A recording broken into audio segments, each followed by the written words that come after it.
بسم اللہ الرحمن الرحیم صلی اللہ علیہ وآلہ وسلم۔ السلام علیکم میرے یوٹیوب بہن بھائیوں، آج میں آپ کو ایک ایسا وظیفہ بتاؤں گی جو بہت ہی چھوٹا سا اور مختصر سا ہے۔ یہ وظیفہ انتہائی آسان ہے، اس کو کرنے سے جادو کے اثرات ختم ہو جاتے ہیں۔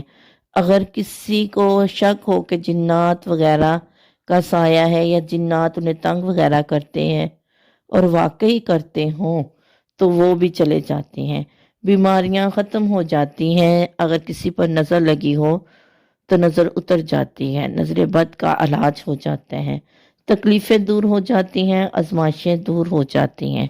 یہ وظیفہ انتہائی آسان ہے، اس کو کرنے کا طریقہ بھی بہت ہی آسان اور مختصر سا ہے، سادہ سا ہے۔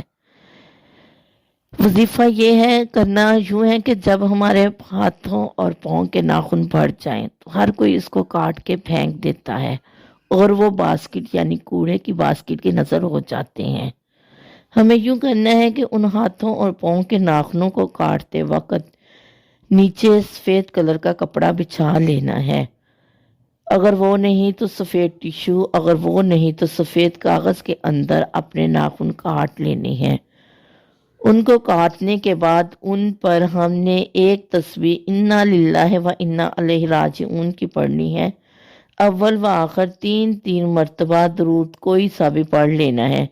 اس کے بعد ناخنوں کو مٹی کے اندر دبا دینا ہے یعنی دفن کر دینا ہے۔ اس کے کرنے سے جادو کے اثرات ختم ہو جاتے ہیں، جنات تنگ نہیں کرتے، بیماریاں ختم ہو جاتی ہیں، آزمائشیں ختم ہو جاتی ہیں۔ یہ وظیفہ انتہائی آسان ہے۔ انا للہ و انا الیہ راجعون ایک چھوٹی سی آیت ہے جس کو تقریباً تمام مسلمان آسانی سے یاد کر لیتے ہیں، یا بلکہ زیادہ مسلمانوں کو یہ آیت آتی ہے۔